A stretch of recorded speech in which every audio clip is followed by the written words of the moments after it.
Hey guys, welcome back to another all-new episode of Cam's Corner. I'm your host, as always, Camden Revere. Today, we're going to talk about something that many of you have requested over the last 6 months, which is disguise. I like to call it deception, but the concept is how to hit a shot in a way that your opponent can't tell what's coming. And this can be done in quite a few ways. We're going to talk about 2 or 3 different ones, but the big thing to understand is that you shouldn't be thinking about using deception all the time. It's more of a situational type of shot. You have to have the opportunity, an easy ball off the penthouse, or a shot that you feel incredibly comfortable with, to use these types of deception techniques. Obviously, at the pro level, we've ingrained them into our strokes and made some of these theories permanent within our shots so that we can apply deception more often.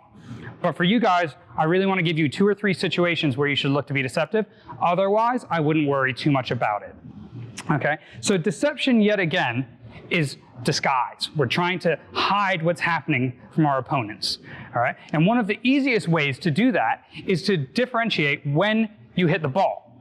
And what that means is changing what height you take that ball at, right? So often we're taught we're going to hit that ball at hip height, right? This is our strike zone. I've talked about it. It's our strike zone. That's where we want to keep the ball. But that doesn't have to be the case all the time on easy shots. If you hit that ball at the top of the bounce, right, that's going to be a different timing for your opponent than if you take the ball in the strike zone, which is also a different timing from if you let that ball drop super low, right? And all 3 of these different heights here can change the result and how your opponent sees the ball. So an example of that, all right, is that when that ball comes off the back roof, and this is pretty much the only time I would recommend doing this, is that you can either take that ball early at the top of the stance, right, in line when we would normally expect it, in the middle of the stance, or you can hold and wait for that ball to drop very low and then play it. With this, don't try and trick yourself by saying, oh, maybe I'll go down the line and at the last minute I'm going to go cross court. Your opponent can't read your mind. They're not that smart. All they can read is your body language and what's going on. So the deception in this is the waiting and the hope that they guess where you're going to go before you make contact with the ball, or taking it early and not giving them time to think. All right, so I'm going to give you an example of each one. We're going to start off with taking that ball nice and high, right, early, okay? So the ball comes up, we're waiting. I already know I'm going to go towards the gallery. It's nice and high, right? So you see how there, I'd let that ball, it was still on its rise up, and I took it nice and early. So that little split second might mean that my opponent isn't ready. They aren't in position just yet, okay? Now I'm going to take one in the middle of my stance. I'm still going to go towards the galleries, right? My form's normal. I wait, okay, right? I've let that ball drop into what would become called the strike zone. And now the third one is that I'm going to let that ball really drop nice and low. And the way to know that you've done this right is that you should hear your racket hit the ground, because that means we've let it drop all the way.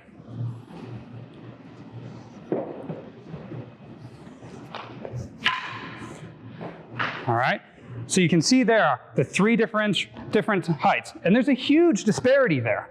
And all 3 shots go to the same spot, and neither one is a better shot necessarily than the other.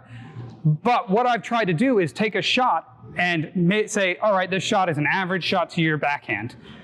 But if you're a second late on getting to that ball, it makes it so much more difficult to get it back properly. So your opponent might still get that shot back, but it's going to be a weaker shot. And that's really what deception's about.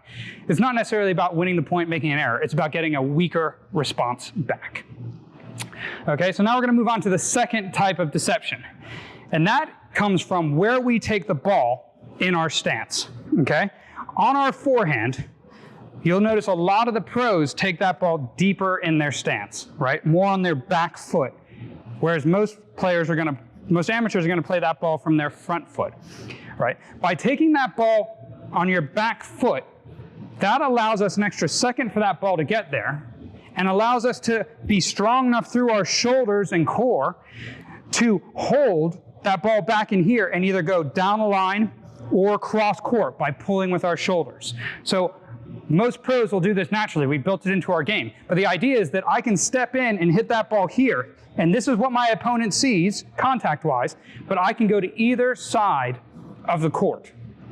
All right, and all we've done there is just moved the ball back in our stance. And this is not one that necessarily I would recommend that everybody does. It's very, very tough to do. It's very tough to learn and to get used to doing. So what I would say is that most players should just work on moving their contact point back in their stance naturally. So think about on your forehand, taking that ball deeper in your stance, and that will then allow your natural shot to be more deceptive. Because you may be planning on going cross court, but if you take that ball nice and deep in your stance, it can look, because your shoulder turn is going to pull that ball cross court, it'll look exactly like the other shot. So it's not that you have to try and be deceptive. By taking the ball deeper in your stance, it's naturally happening. All right? And the third one, and this is the one that I would say is probably the most effective, but is also probably the least likely that you should do. And this is one that you'll see guys like Chris Chapman, myself, do kind of more than anybody else. Maybe it's because he's a squash player, and maybe it's because I just really like to try and be deceptive, is that you can try to actively wrong foot your opponent, okay? And what that means is that I'm going to do everything in my power. I'm going to sell you on me going one direction, and I'm actually going to go the other direction. And yet again, there can be no kind of 90% commitment to this shot. You have to 100% commit. So what this means is that I may sell you that I'm going to go cross court, but in my mind, I have to 100% know that I'm going down the line. Otherwise, it will not work. And the way it works is that if that ball is coming in on our black line here, like it normally would, normally when we step in, say it's a ball off the back penthouse, is we're going to step through the line of the ball, right? We're stepping forwards with it. Everything's going towards the line of the ball, right? That's how we control that swing.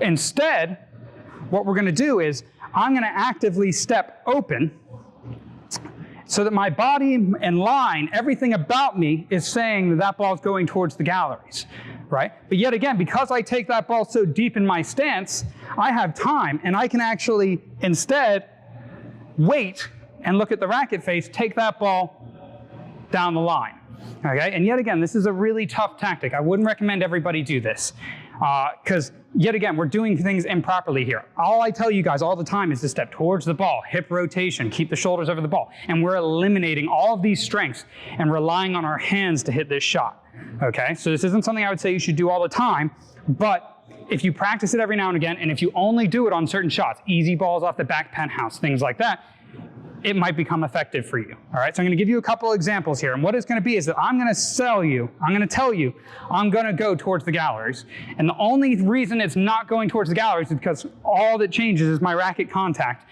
that brings the ball down the line, okay? So the ball comes up, I'm gonna get nice and close, I'm gonna step open, right? And I'm gonna sell you on that cross court. I'm gonna step open, okay? Everything's going cross court except for the ball. Coming down, I'm going to step open.